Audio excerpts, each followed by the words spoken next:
제목은 하나님으로 말미암아 기뻐하리로다. 거기 관자를 붙인다면 나의 하나님으로 말미암아 기뻐하리로다입니다. 오늘은 하박국서를 전체적으로 한번 살펴보면서 같이 은혜를 나누려고 하는데, 오늘 본문 말씀을 한번 같이 보시도록 하겠습니다. 하박국 3장 16절로 19절까지의 말씀입니다. 제가 한 절, 여러분이 한 절 교독합니다. 내가 들었으므로 내 창자가 흔들렸고 그 목소리로 말미암아 내 입술이 떨렸도다. 무리가 우리를 치러 올라오는 환난 날을 내가 기다림으로 썩이는 것이 내 뼈에 들어왔으며 내 품은 내 처에서 내 몸은 내 처소에서 떨리는도다. 비록 무화과 나무가 무성하지 못하며 포도나무에 열매가 없으며 감람나무에 소출이 없으며 밭에 먹을 것이 없으며 우리의 양이 없으며 외양간에 소가 없을지라도 나는 여호와로 말미암아 즐거워하며 나의 구원의 하나님으로 말미암아 기뻐하리로다. 주 여호와는 나의 힘이시라. 나의 발을 사슴과 같게 하사 나를 나의 높은 곳으로 다니게 하시리로다. 이 노래는 지휘하는 사람을 위하여 내 수금에 맞춘 것이니라. 하박국 선지자, 이 하박국 선지자의 말씀, 특별히 결론적인 말씀인 18절을 통해서 우리도 이렇게 고백했으면 좋겠습니다. 18절을 다시 한번 보겠습니다. 시작. 나는 여호와로 말미암아 즐거워하며 나의 구원의 하나님으로 말미암아 기뻐하리로다. 오늘 말씀의 결론이고 저와 여러분의 고백이 되기를 바라는 말씀입니다. 선지자 하박국이 하나님을 인하여서 즐거워하며 기뻐한다고 고백하고 있습니다. 그런데 하박국의 사정을 보게 되면 그의 상황은 아주 안 좋습니다. 17절에 보면 그 상황이 나오는데 우리가 잘 아는 말씀입니다. 다시 한번 보시겠습니다. 시작. 비록 무화과 나무가 무성하지 못하며 포도나무에 열매가 없으며 감람나무에 소출이 없으며 밭에 먹을 것이 없으며 우리의 양이 없으며 외양간에 소가 없을지라도, 여기 한 절 속에 우리가 일상생활하면서 꼭 있어야 할 필요한 기본적인 삶의 요소 6가지가 없다고 하는 것입니다. 그런 것이 없을지라도 하나님을 인하여서 기뻐하겠다, 그것입니다. 없는 것 투성입니다. 있어야 할 것이 없습니다. 애쓰고 노력한 대가가 없습니다. 그런데 어떻게 기뻐하고 즐거워할 수 있겠습니까? 감사절로 말하면 없는데 어떻게 감사할 수 있겠느냐 하는 것입니다. 하박국 선지자는 절망적인 상황 속에서 하나님 한 분만으로 즐거워한다고 했습니다. 그런데 하나님께도 처음부터 그런 것이 아니었습니다. 하박국은 어떤 상황에 처해 있었습니까? 그리고 어떻게 그 어려운 상황을 극복하고 기쁨의 자리로, 감사의 자리로 올라갈 수가 있었는지요? 오늘 이 하박국서의 메시지를 통하여서 저와 여러분, 우리의 삶에도 새로운 기쁨, 새로운 용기, 새로운 감사가 넘쳐나게 되기를 바랍니다. 하박국서는 전부 3장으로 되어져 있는 책인데, 하박국이라고 하는 이름은 그는 호응한다, 껴안는다 하는 그런 이름의 뜻을 가졌습니다. 하박국 선지자는 그의 책 하박국서 외에는 거의 알려져 있지 않은 사람입니다. 하박국서를 보면 그는 심오한 사상가입니다. 상당한 재능을 소유한 문필가였음을 알 수가 있습니다.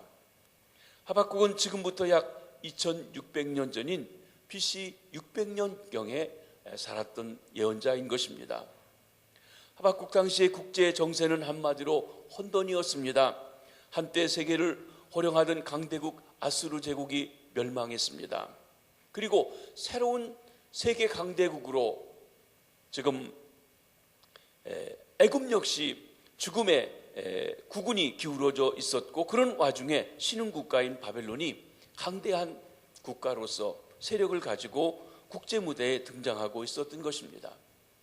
그리고 갈대아라고도 불려졌던 이 바벨론이 호시탐탐 하박국이 처해져 있었던 그 유대 나라를 넘보고, 그리고 쳐들어오려고 하는 그런 상황 속에 있을 때입니다. 그런데도 불구하고 하박국이 살고 있었던 시대의 유대 나라는 지도자들이 부정부패를 일삼고 있었습니다. 불의가 득세하고 있었습니다. 강포한 자가 백성을 탈취하고 그리고 권력을 들켜주고 있었던 것입니다.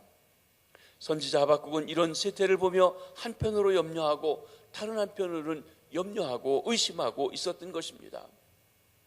하박국서 1장을 보면 선지자는 깊은 절망의 골짜기에 빠져서 탄식하고 있습니다. 하나님과 항변하며 변론하고 있는 것입니다. 하박국서 1장은 그 문제가 무엇인지를 말해주고 있고 그가 처해진 곳 속에서 하나님께 대해서 이해할 수 없는 항변을 하고 있는 내용이 하박국서 1장입니다. 먼저 하박국은 하나님께 성사하고 있는 내용이 첫째로는 하나님의 무관심에 대해서입니다. 하나님께 하박국이 질문합니다. 하박국서 1장 2절을 한번 보시겠습니다. 시작.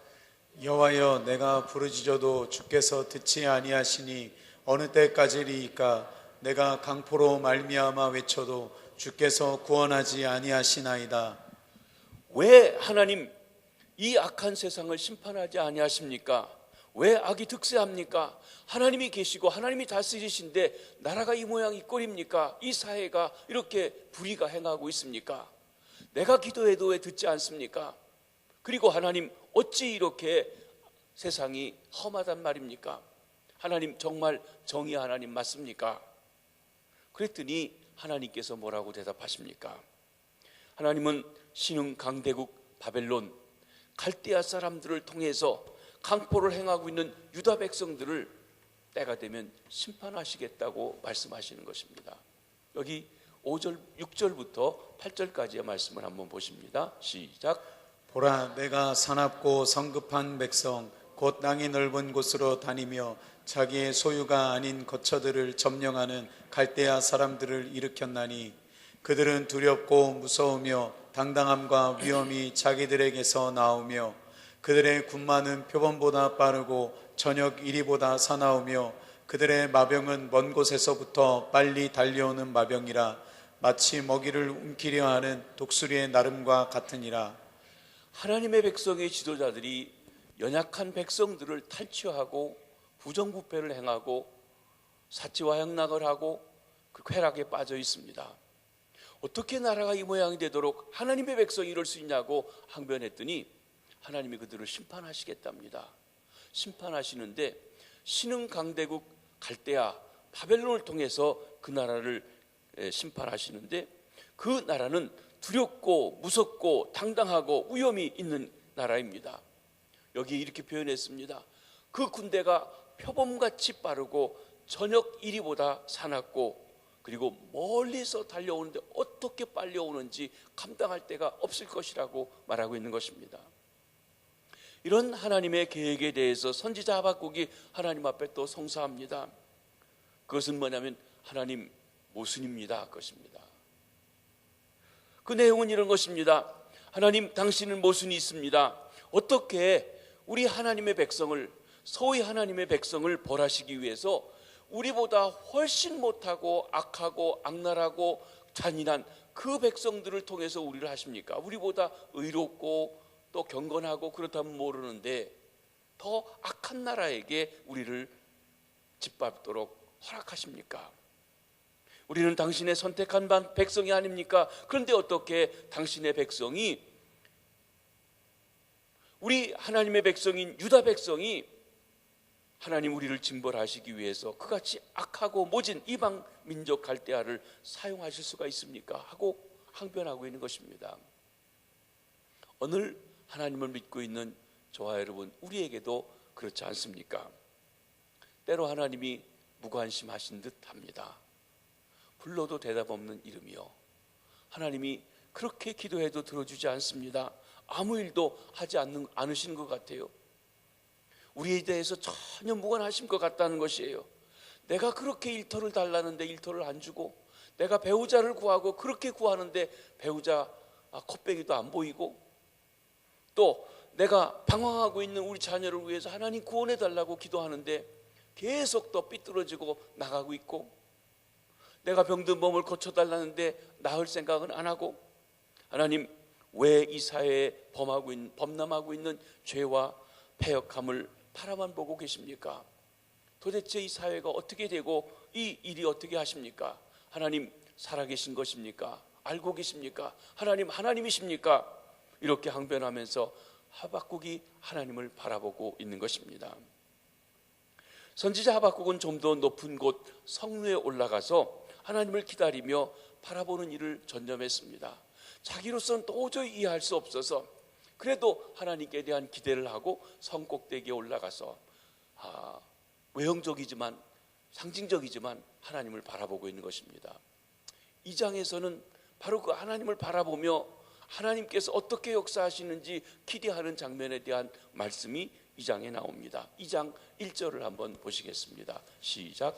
내가 내 파수하는 곳에 서며 성루에 서리라. 그가 내게 무엇이라 말씀하실는지 기다리고 바라보며 나의 질문에 대하여 어떻게 대답하실는지 보리라 하였더니, 하나님의 응답을 기다리며 성루에서 바라보고 기다리고 있었더니 하나님이 그에게 응답하시는 것이에요. 이렇게 기다리는 선지자 하박국에게 하나님께서 응답하셨습니다.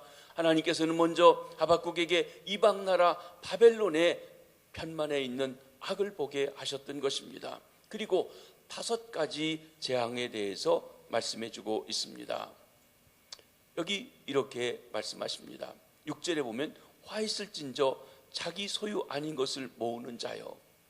이기적인 욕심을 가지고 있는 사람에 대해서 하나님은 화 있다고 하고 반드시 그에 대해서 심판받을 때가 온다는 것입니다.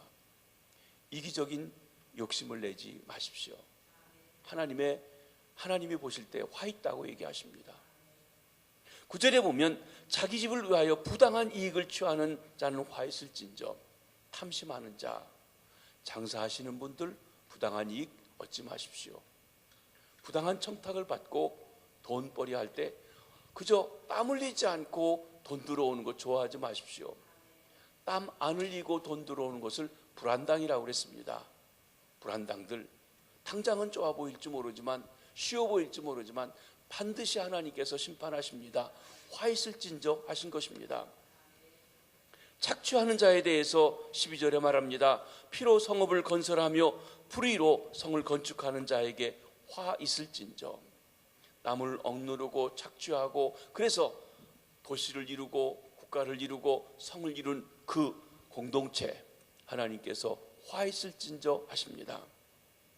네 번째, 이웃에게 15절에 보면 술을 마시게 하되 자기의 분노를 더하여 그에게 취하게 하고 그 하체를 드러내려 하는 자에게 화 있을진저. 술, 음주, 그를 통해서 방탕과 향락에 빠져 있는 사람들 화 있을진저 그랬어요. 특별히 우리나라는 너무 술을 좋아해요.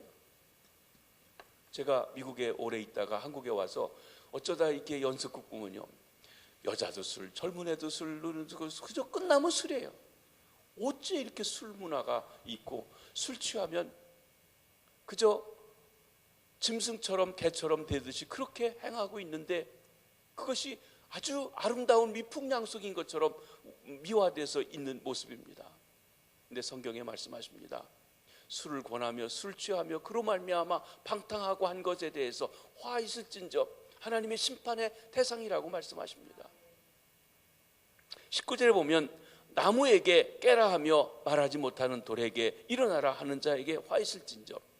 여러분, 나무에다가 나무 깎아놓고 절하면서 깨라 하고 복달라 하는 것, 돌멩이를 만들어 놓고 거기다가 일어나라 가라 하고 얘기하는 것, 그거 우상숭배죠. 우상숭배하는 것 화 있을진저 그랬습니다. 그리고는 하나님께서 이 재앙이 반드시 이루어진다고 그랬습니다. 더딜지라도 꼭 일어날 것이니 기다리라고 하신 것입니다.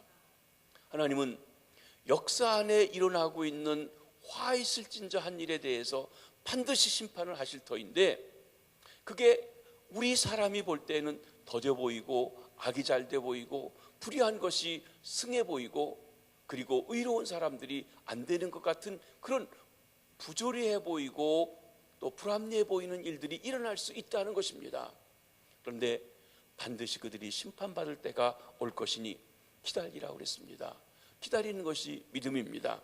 여기 2장 3절을 한번 보시겠습니다. 시작. 이 묵시는 정한 때가 있나니 그 종말이 속히 이르겠고 결코 거짓되지 아니하리라. 비록 더딜지라도 기다리라. 지체되지 않고 반드시 응하리라. 비록 더딜지라도 기다리라. 지체되지 않고 반드시 응하리라. 하나님의 의지가 분명합니다. 지금 놔두고 있지만 반드시 심판하실 때가 올 거라는 것이에요. 여러분, 우리가 심판하려고 하지 않아도 하나님께서 역사를 심판하시고 또 그 행동 거지들에 대해서 화 있다고 한 것에 대해 심판하실 때가 온다는 것입니다. 이러한 하나님의 말씀을 통해서 하박국은 하나님에 대해서 세 가지 중요한 확신을 깨닫게 되었습니다. 자신이 하나님이 모순되다고 하나님 주무시냐고 항변했던 그 하나님에 대해서 깨닫게 되었습니다. 첫째로는 하나님의 은혜에 대해서 깨닫게 되었습니다. 2장 4절 말씀을 한번 보시겠습니다. 시작. 보라, 그의 마음은 교만하며 그 속에서 정직하지 못하나 의인은 그의 믿음으로 말미암아 살리라. 의인은 믿음으로 말미암아 살리라. 이 말씀은 아주 중요한 말씀입니다. 훗날 로마서 1장 17절에 보면 사도 바울 선생님이 이 말씀을 인용하고 있습니다. 기록된 바 오직 의인은 믿음으로 말미암아 살리라. 기록된 바 그 뭡니까? 구약에 말하기를. 구약 어디에 말했습니까? 하박국에 말했어요. 근데 이 의인은 믿음으로 말미암아 살리라는 이 말씀, 로마서 1장 17절 말씀이 우리 종교개혁 500주년 기념 말씀 강좌를 하고 있는데 그 중심이 되는 루터가 그가 자기 행위로 무릎을 꿇고 그 성전 계단을 올라가면서 고행을 하면 죄사함 받을 거라고 생각을 했는데 도저히 아무리 몇십 번을 올라가고 무릎이 까지도록 올라가도 죄 사해진 느낌이나 그 마음을 가질 수 없었을 그때 이 말씀이 그를 머릿속에 스치면서 오직 의인은 믿음으로 말미암아 살리라. 그렇지, 의인이 믿음으로 사는 것이지 하면서 벌떡 일어나 두벅두벅 걸어 올라갔다고 하는 것은 유명한 일화입니다. 그렇습니다. 종교개혁의 이념이고 명제가 되기로 했던 말씀이 이 말씀인 것입니다. 의인은 믿음으로 말미암아 사는 것입니다. 하나님의 은혜로 말미암아 죄인된 우리가 오직 믿음으로 의롭다함을 받습니다. 우리를 대신해서 십자가에 달려 죽으신 예수 그리스도 대속의 짐을 지으신 그분을 믿음으로 주님과 동일시되어서 내 모든 죄가 그에게 전가되어질 때 그분이 이루신 의가 내 의가 되는 그것 믿음으로 말미암아 되는 것입니다. 하나님이 우리를 위해서 이루신 것을 믿는 믿음으로 되는 것입니다. 하나님은 은혜의 하나님이십니다. 두 번째, 여기 하박국이 확신하게 된 것은 하나님의 영광에 대한 확신을 하게 되었습니다. 2장 14절의 말씀입니다. 한번 보시겠습니다. 시작. 이는 물이 바다를 덮음같이 여호와의 영광을 인정하는 것이 세상에 가득함이니라. 하나님의 영광을 아는 지식이 이제는 어느 순간에는 온 세상에 가득할 때가 올 것이라고 하는 확신을 가졌습니다. 지금은 저와 여러분 그 은혜를 아는 사람만이 이 영광을 찬송하고 있지만 그때는 물이 바다를 덮음같이 하나님의 영광을 인정하는 것이 온 세상에 가득할 때가 올 것이라고 하는 확신을 가진 것입니다. 지금은 혼돈 속에 하나님이 계신가, 하나님이 계시다면 어찌 이런 일이 있을 수 있는가 말할지 모르지만 분명 때가 되면 모든 세상 열방이 하나님의 영광을 느끼게 되고 하나님을 아는 지식이 온 땅에 가득할 것이라는 것입니다. 2600년 전에 하박국의 입장에서 본다면 저와 여러분이 하나님을 알고 하나님을 얘기하고 하나님의 영광을 말하고 있다는 것, 지금 그 하나님의 영광을 아는 지혜가 온 땅에 점점 더 퍼져나가고 있는 현상 중에 하나입니다. 그 일이 저와 여러분에게까지 미쳐오게 된 것입니다. 하나님의 영광이 온 땅에 가득해야 한다는 영원한 목적을 말하는 것이기도 합니다. 여러분, 아직도 우리 주변에 하나님의 영광을 아는 사람들이 더 많아져야 합니다. 온 땅에 가득하지 않습니다. 그 일을 위해서 먼저 알은 우리가 그 일을 증거하고 전하고 하도록 부름받은 것이기도 합니다. 비록 더딜지라도 기다리라. 지체되지 않고 반드시 응할 것이다. 여러분, 구원받는 속도가 느리지만 분명히 이룰 것입니다. 지난 목요일 금요일 대전에서 국내 선교위원회 모임이 있었습니다. 우리 교단 52개 지방의 국내 선교위원장님들 부부들을 초청해서 함께 간담회를 하고 어떻게 우리가 작은 교회들을 섬기고 할 것인가. 그러는 중에 우리 2015년도에 종교 센서스 한 것을 보았는데, 우리가 몸담고 있는 경남 지방은 기독교 인구가 10.2%가 되고요, 불교가 29% 가까이 되는 곳이더라고요.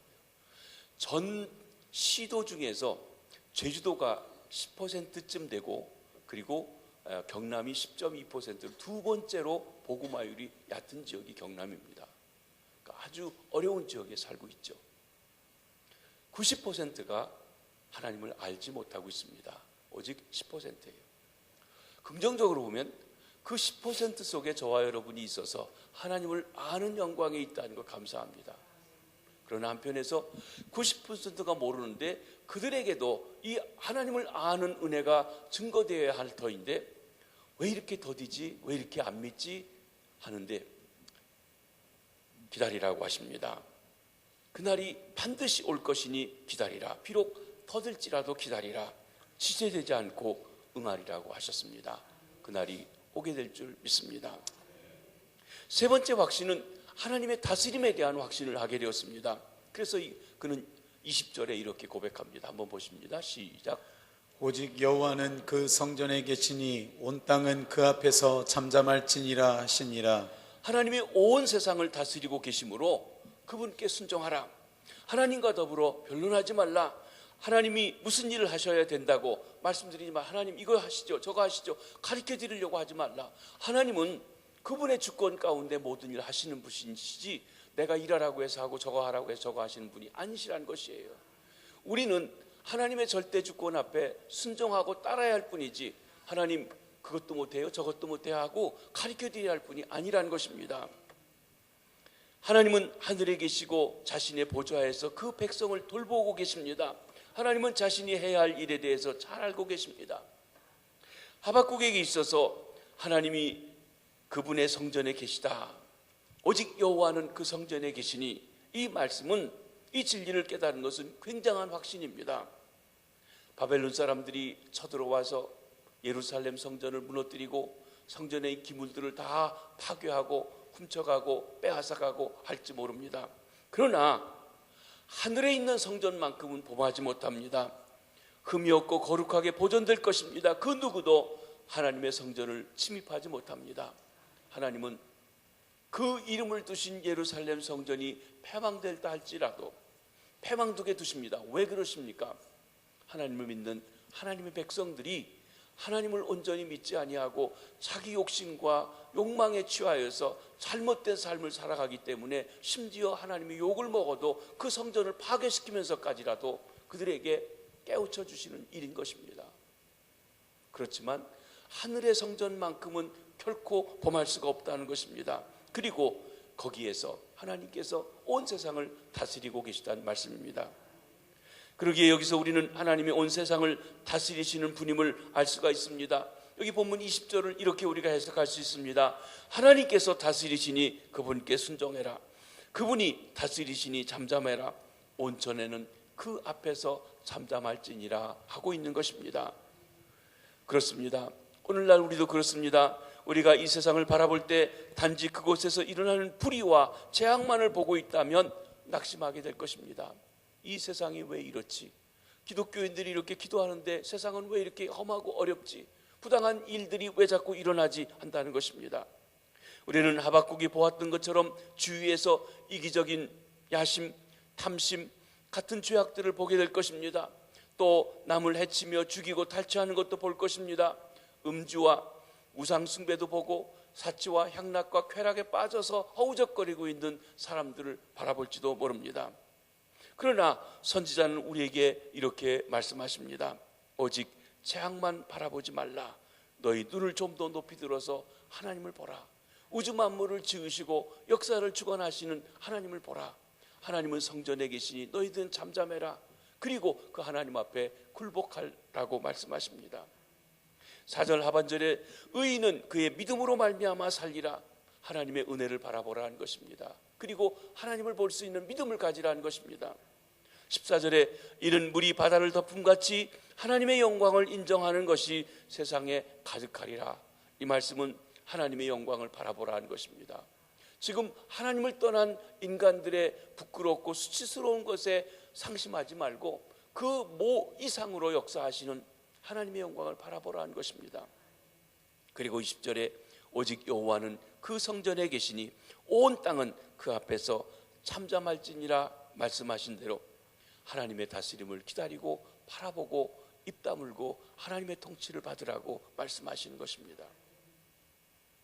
자, 이렇게 1장에서 자기 현실의 부조화 때문에 하나님 앞에 항변했던 하박국, 성루에 기다리며 하나님의 음성을 듣고 그가 하나님에 대한 3가지 중요한 확신을 갖게 되었습니다.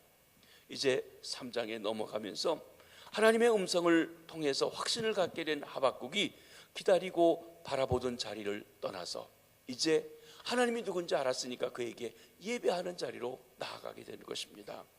먼저 하나님 앞에 기도합니다. 1절과 2절입니다. 3장. 자신의 신앙 경험과 논리를 볼 때 악인이 득세하는 것이 이해되지 않아 괴로워했던 하박국은 환상 중에 하나님을 만나 그분의 음성을 들은 뒤에 더 이상 항거하거나 빠질 필요가 없었습니다. 오히려 기도했습니다. 중보 기도했습니다.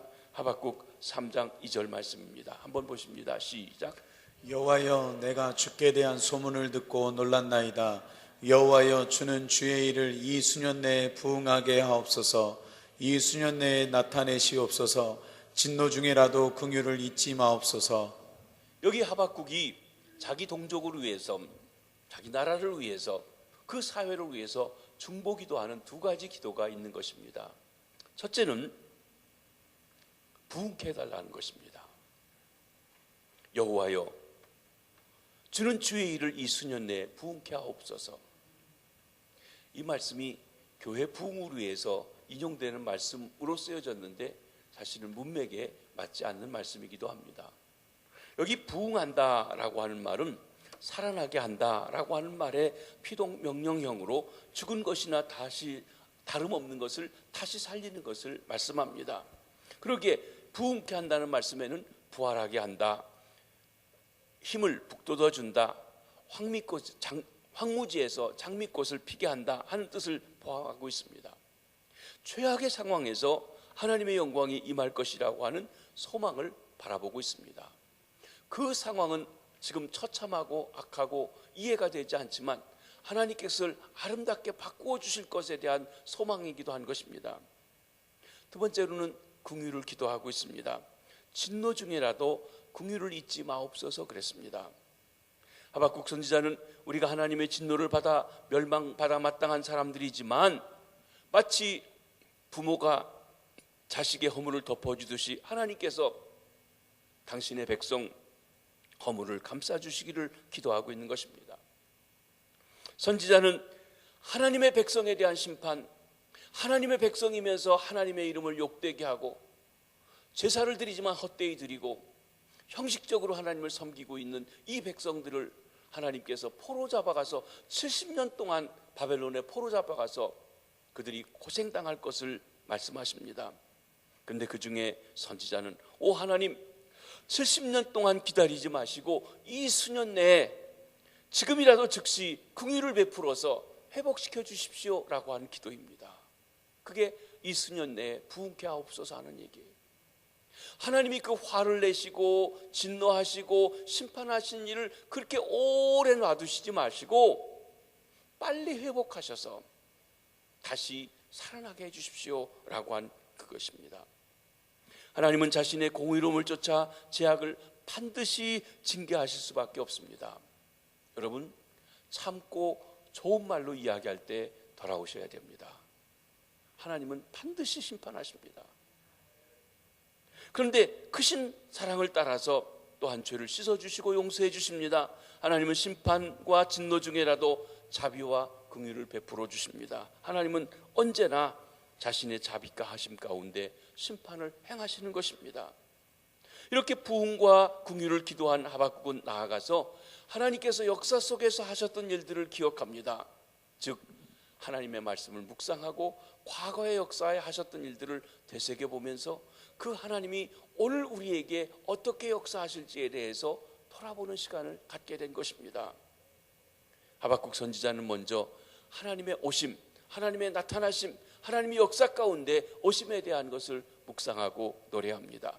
3장 3절, 4절, 5절 말씀을 한번 보시겠습니다. 시작. 하나님이 대만에서부터 오시며 거룩한 자가 바란산에서부터 오시는도다. 그의 영광이 하늘을 덮었고 그의 찬송이 세계에 가득하도다.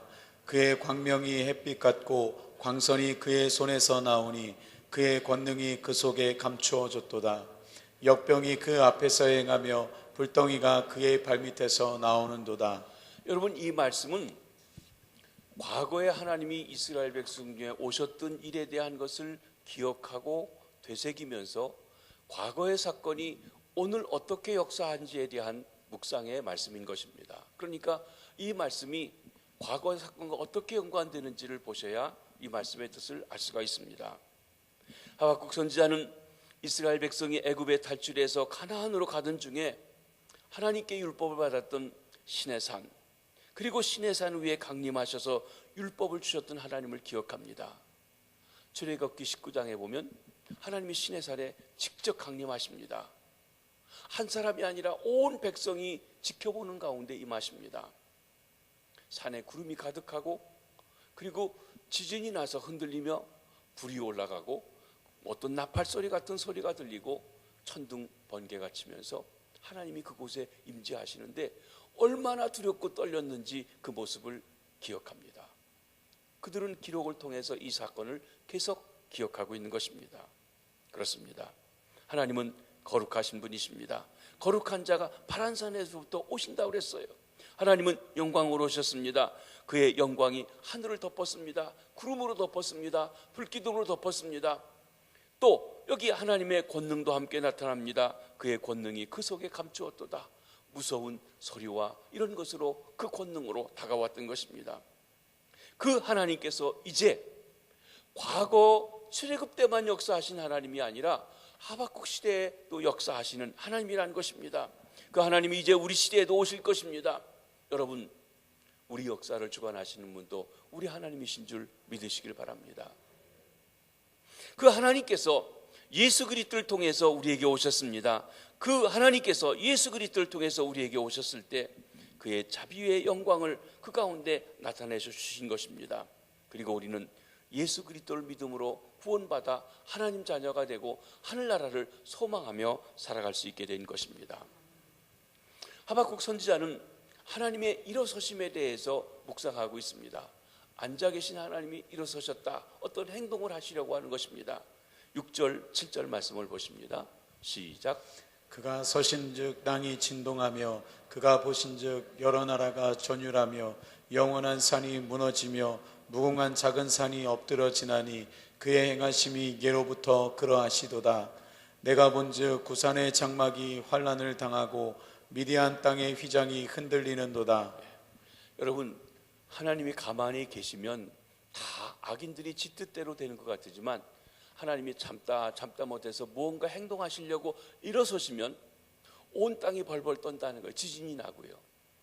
성경에서 재밌는 표현은 지진, 지난 주간에 우리 지진이 왔습니다만 지진을 뭐라고 표현했냐면 창조주가 피조세계에 올 때 피조세계가 두려워 떠는 것이 지진이라고 표현하고 있어요.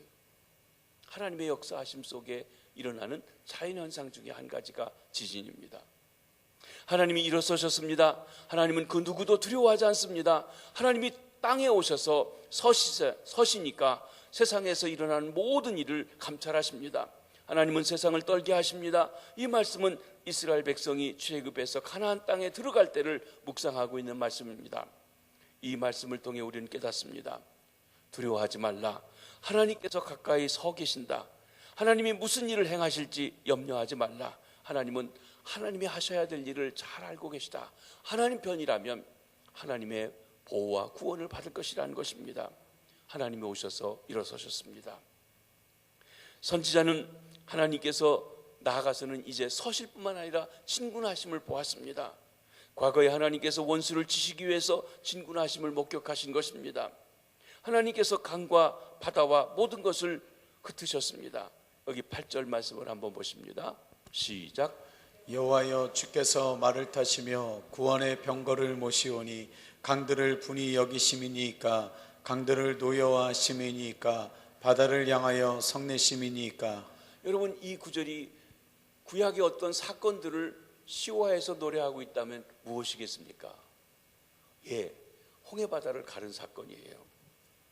여기서 우리는 이스라엘 백성이 애굽에서 나올 때 홍해 바다 앞에 놓여 있었던 모습을 볼 수 있습니다.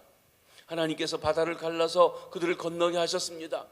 뒤쫓아오고 있던 애굽의 군사들은 이스라엘 사람보다 훨씬 좋은 장비와 큰 말을 타고 있었지만 여지없이 물에 빠져 죽임을 당했던 것입니다. 또 가나안 땅에 들어가기 전에 요단강을 건너야 되는데 요단강도 그 당시에 물이 많아가지고 사람들이 건널 수가 없었어요. 이번에는 하나님께서 제사장들이 법궤를 모고 먼저 발을 담그니까 물이 멈춰서고 온 백성들이 요단강을 가르고 길을 열어주셔서 건너가게 해주셨다는 사건입니다. 바다를 마르게 하고 강을 마르게 한 사건.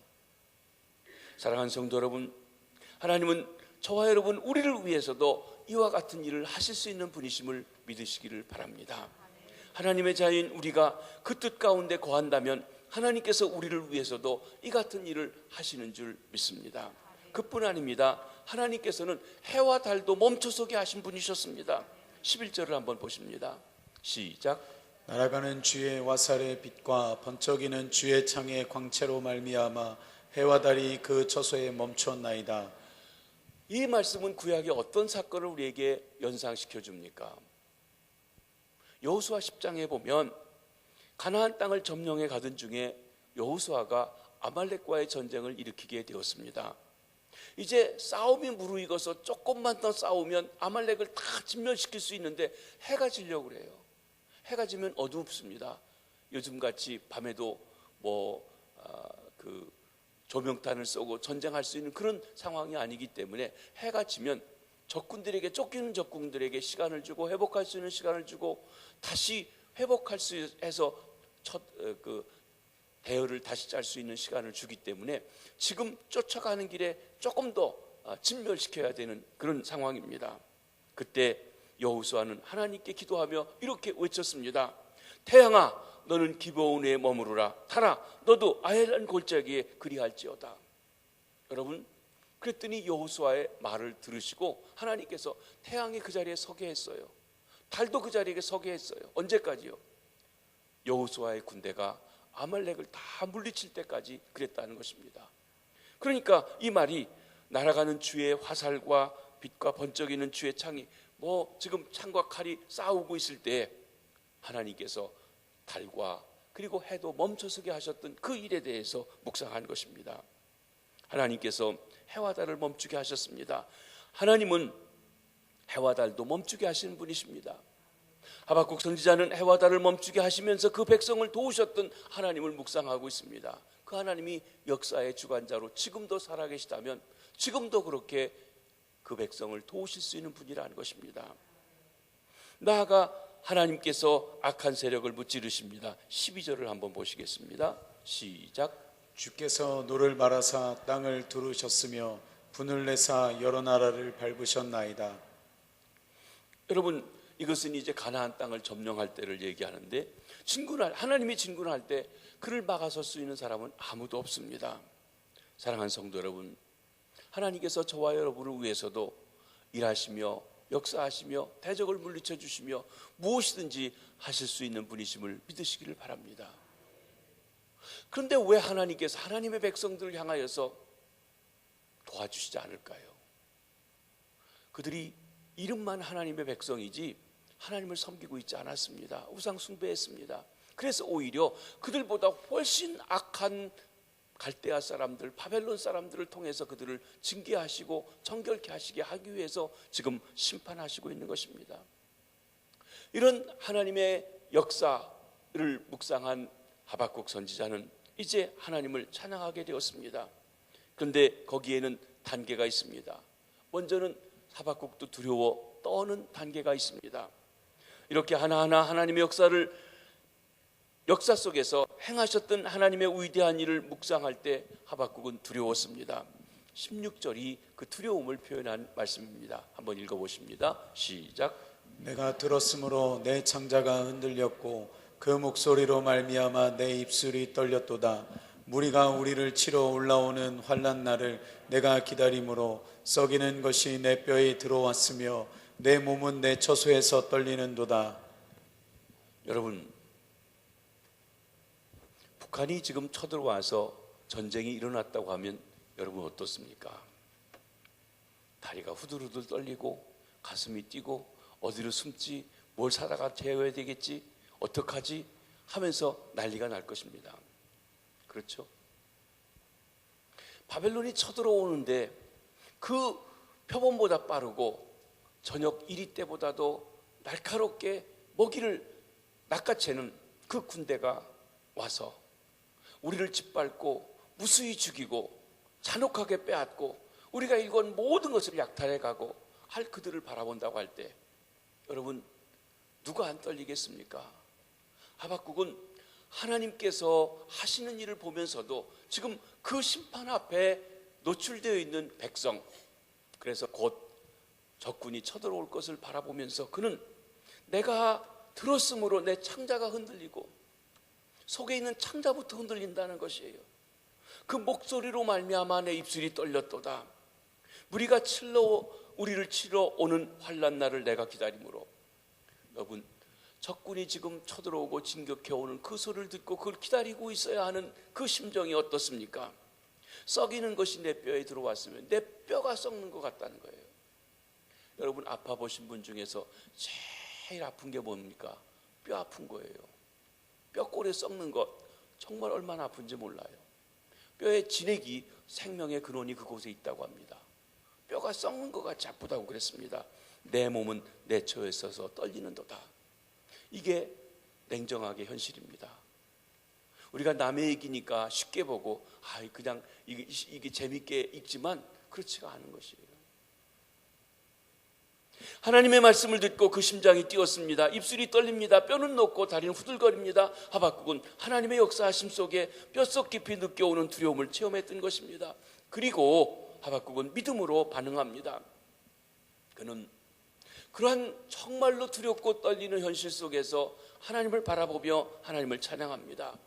그리고 그 하나님 때문에 기뻐하는 노래를 하게 된 것입니다. 내 현실에 무슨 일이 일어나는지 알지라도 하나님에 대한 믿음을 굳게 한 것입니다. 선지자는 주위를 둘러보았습니다. 그를 둘러싸고 있는 모든 것이 정말 무너져 가고 있었습니다. 어떻게 무너져 갔습니까? 17절 말씀입니다. 한번 보시면 시작.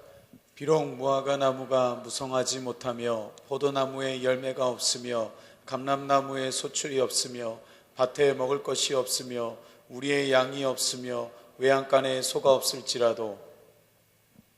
경제 사정이 파탄에 이르렀습니다.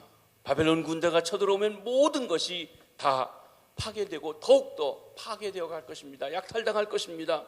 그리고 여기 17절에 나오는 6가지 무화과나무, 포도나무, 감람나무, 밭에 먹을 것, 양, 소는 생활에 꼭 필요한 필수품이에요. 무화과, 양식의 일종입니다.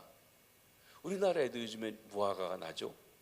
저는 과일을 좋아해서 무화과도 잘 먹습니다. 무화과. 이스라엘 사람들은 무화과가 이렇게 배를 채우는 중요한 양식이고 길가에 있어서 서민들도 무화과 나무 열매를 따먹으면서 배고픔을 달래는 그런 양식에 속합니다.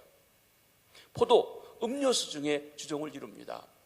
좋게 말하면 신이 내린 최고의 음료가 포도주라고 얘기합니다. 포도주, 포도로 하는 것, 이것은 여러 가지 건강에 좋은 효소들을 가지고 있는 음료에 속한 것이 포도주입니다. 근데 포도가 없어요. 포도주를 담글 수 있는 그것도 없다는 것이. 감람나무, 여러분 올리브죠. 지중해 연안에 있는 이 올리브가 요즘 우리 한국에도 많이 들어와 있습니다. 올리브로 기름을 짜서 식용도 쓰고 올리브로 기름을 짜서 당시 불을 켜는데도 사용을 했습니다. 올리브 그 열매를 우리가 이렇게 식초에 담궈서 먹기도 하고 또 절여서 먹기도 하는데 그게 우리 그 단백질 같은 걸 녹여주기도 하고 지방을 녹여주는데 아주 좋은 식품이라고 얘기 듣고 있습니다. 올리브 그들에게 있어서 중요한 양식입니다. 감람나무, 밭에 먹을 것이 없어요. 하루 세 끼 먹어야 하는 식량을 얘기합니다. 양 그 털로 옷을 짜 입었습니다. 소 밭을 갈고 일합니다. 그 외에도 양과 소는 하나님 앞에 제사 드리는 제물이기도 했어요. 제물도 다 없어졌다는 말이기도 합니다. 사실 열매가 없으면 무슨 재미로 농사를 짓고 가축을 키울 수 있겠습니까? 내가 노력한 만큼 보상과 대가가 없는데 어떻게 기뻐할 수 있겠습니까? 여러분, 공산주의가 안 되는 이유가 무엇인 줄 아십니까? 내가 이래서 같이 먹고 산다, 안 돼요. 왜 그러냐면 사유재산이 없는 사람 없을 때는요, 적당히 일하지 죽어라고 일하지 않는 것이에요. 내 것이 되니까 하루 10시간도 일하고 15시간도 일하고 그것을 가지고 집도 사고 뭐 하겠다고 하는 꿈이 있어서 하게 되지, 내가 벌어 다 같이 먹는데 일 안 합니다. 그러니까 경제적으로 잘 될 수가 없어요. 여러분, 소련이라든지 이런 나라들이 잘 안 됐던 이유가 뭡니까? 중국이 공산주의를 하면서도 사유재산을 허락하고 또 그런 체제를 가지고 있는 이유가 무엇입니까? 사유재산을 허락하지 않고서는 경제활동이 안 된다는 걸 알고 있기 때문에 그런 것입니다. 그렇습니다. 내가 애쓰고 노력했는데 내게 어떤 대가가 없다면 일할 만한 재미가 있겠습니까? 돈 버는 재미, 그래서 그것을 가지고 무엇인가를 우리가 구하고 살아가는데 윤택하게 하는 재미가 있어야 힘써 일하게 되지 않겠냐 하는 것입니다. 그런데 하박국은 그런 속에도 기뻐합니다. 하박국은 환경을 인하여 즐거워할 수는 없었습니다. 그렇지만 환경보다 높이 계셔서 모든 것을 지배하시고 다스리시는 하나님으로 말미암아 기뻐한다고 그랬습니다. 뭐가 없을지라도 6가지 없을지라도 한 다음에 그는 18절에 이렇게 말하고 있습니다. 없을지라도, 시작, 나는 여호와로 말미암아 즐거워하며 나의 구원의 하나님으로 말미암아 기뻐하리로다. 여러분 질문합니다. 여러분에게 양식이 없어도 하나님께 즐거워할 수 있습니까? 마시는 음료가 없는데 하나님을 즐거워할 수 있습니까?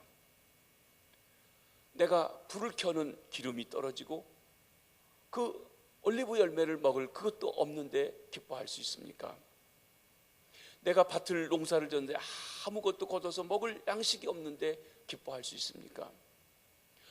양털로 옷을 짜 입어야 되는데 입을 옷도 없는데 기뻐할 수 있습니까? 하나님 앞에 드릴 재물이 하나도 없는데 기뻐할 수 있습니까? 그렇습니다. 우리가 조금 이따도 이 노래를 부르겠지만 이 노래를 부를 때 너무 좋아서 불러요. 나는 외양간에 소가 없고 뭐가 없어도 난 여호와를 인하여 즐거워하리라. 진짜 즐거워할 수 있냐는 것이에요. 우리는 조금만 어려워도 죽겠습니다, 이 하나님 이럴 수 있습니까? 하지 기뻐할 수가 없는 상황입니다. 그런데 그는 처절한 자기 현실을 넘어서 역사하는 하나님을 알고 바라보았을 때 그 하나님께 대해서 감사하게 되었다는 것입니다. 비록 소유는 없을지라도 참 생명을 풍성하게 하시는 하나님이 나의 하나님이시기 때문에 하나님 안에서 기뻐합니다. 그래서 주석가인 매튜 헨리는 이 구절을 이렇게 주석했습니다. 선지자가 그럼에도 불구하고 하나님을 찬양하기로 한 것은, 있어야 할 것이 없을지라도 하나님께 감사하기로 한 것은 모든 것이 사라져도 하나님은 사라지지 않기 때문이다. 여러분, 모든 것이 사라져도 하나님은 사라지지 않기 때문에 그 하나님을 붙잡은 사람은 영혼을 가진 것인 줄 믿으시길 바랍니다. 이 하나님을 바라보았던 사람들이 초대교회에서 하나님을 얻기 위해서 모든 세상적인 것 버리고 땅굴 속에 들어가기도 하고요, 그리고 순교하는 것도 두려워하지 않고 감당할 수 있었던 것입니다. 그렇습니다. 사람의 생명이 그 소유의 넉넉함에 있지 아니합니다. 사람의 생명은 여호와 하나님께 있습니다. 마지막으로 하박국은 하나님을 의지합니다. 19절 말씀을 보시겠습니다. 시작. 주 여호와는 나의 힘이시라. 나의 발을 사슴과 같게 하사 나를 나의 높은 곳으로 다니게 하시리로다. 이 노래는 지휘하는 사람을 위하여 내 수금에 맞춘 것이니라. 16절에서 하박국은 다리가 휘청거리며 뼈가 떨린다고 말했습니다. 그런데 이제 하박국은 나는 하나님을 의지하리라, 그는 나의 힘이시라고 말할 수 있게 되었어요. 휘청거리고 떨리는 것을 버틸 수 있는 힘이 하나님께로부터 나온다는 말씀입니다. 나의 다리가 떨리고 나의 뼈가 부러진다 해도 하나님을 의지하고 그 하나님으로 인하여서 삶을 버텨갈 수 있겠다라고 하는 것입니다. 여기 높은 곳을 다니게 한다는 것은 승리하게 하신다는 말입니다. 사슴의 발 달려도 높은 곳에 올라가도 피곤하거나 떨리지 않습니다. 하나님을 바라보는 사람, 하나님께 소망을 보는 사람도 그렇다는 것입니다. 여러분, 이 말씀이 이사야 선지자에게서 이렇게 말씀하고 있습니다. 이사야서 40장 31절 한번 보시겠습니다. 시작. 오직 여호와를 앙망하는 자는 새 힘을 얻으리니 독수리가 날개치며 올라감 같을 것이요 다른 박질하 해도 곤배하지 아니하겠고 겨뤄가도 피곤하지 아니하리로다. 다름질 쳤는데 왜 피곤하지 않겠습니까? 힘을 빠지는데요. 그런데 하나님께서 힘에 그러신 하나님께서 힘을 주십니다. 육체적인 힘도 주시고 지혜의 힘도 주시고 재물 얻는 힘도 주시고 영적인 힘도 주시고 그 힘을 가지고 주를 바라보고 새롭게 살아갈 수 있는데 독수리가 날개쳐 올라감 같이 힘차게 살아갈 수 있는 힘이라고 하셨습니다. 사랑하는 성도 여러분, 2017년도 이제 한 달밖에 남지 않았습니다. 금년 한 해를 어떻게 사셨습니까? 하나님께서 풍성히 채워주시고 건강하게 하시고 평탄하게 하시고 안전하게 하시고 그해 이삭을 100배나 더 하셨다고 하는 것처럼 넘치도록 축복해 주셨습니까? 풍성하게 하시고 평탄하게 하신 하나님께 남보다 더욱 감사하시기 바랍니다. 그러나 혹 여러분 중에 환난과 권고, 어려움과 고통 속에 계시지는 아니하십니까? 그 어려운 현실에서 눈을 들어서 구원의 하나님을 바라보시길 바랍니다. 내가 내 현실을 바라볼 때는 감사할 수가 없습니다. 하나님 어떻게 이러실 수 있습니까? 따질 수밖에 없다는 것입니다. 그런데 그것을 넘어 역사하시는 하나님, 그 모든 것을 아시고 주관하시는 하나님, 그 하나님을 바라볼 때 우리가 참으로 하나님을 기뻐할 수 있다는 것입니다. 하나님 어떻게 이러실 수 있습니까? 항변하는 마음이 가득하십니까? 마음을 열고 내가 알고 있는 성경 지식을 통해서 하나님이 그때 어떻게 역사하셨는지 하나님의 역사를 묵상해 보십시오. 그 백성들을 위해서 하셨던 일들을, 홍해를 갈랐던 일들, 심지도 않았는데 만나를 내려주셨던 일들, 고기 먹고 싶다니까 메추라기를 주신 일들, 마시게 하셨던 일들, 대적을 물리쳐 주셨던 일들, 이런 모든 것 속에서 우리는 우리의 모든 것을 아시고 다스리시고 인도하시는 하나님, 더 나아가서는 역사를 주관하시는 하나님을 바라보시기를 바랍니다. 주님께 부르짖어 기도하세요. 주님께서는 내가 처해 있는 환난, 내가 잘못된 것, 때로는 내 죄 때문에 된 것이라 할지라도 우리를 건져주시고 구원해주시고 돌이켜주시고 새롭게 하시기를 원하신다고 그랬습니다. 이스라엘 백성들은 그렇게 선지자를 보내서 회개하게 할 기회를 주었지만 회개하지 않았기 때문에 결국은 심판받았습니다.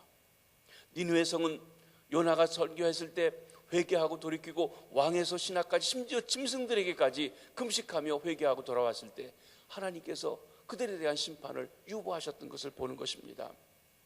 우리 하나님이 건져주실 것입니다. 시편 50편 15절을 한 번 더 봅니다. 시작. 환난 날에 나를 부르라. 내가 너를 건지리니 내가 나를 영화롭게 하리로다.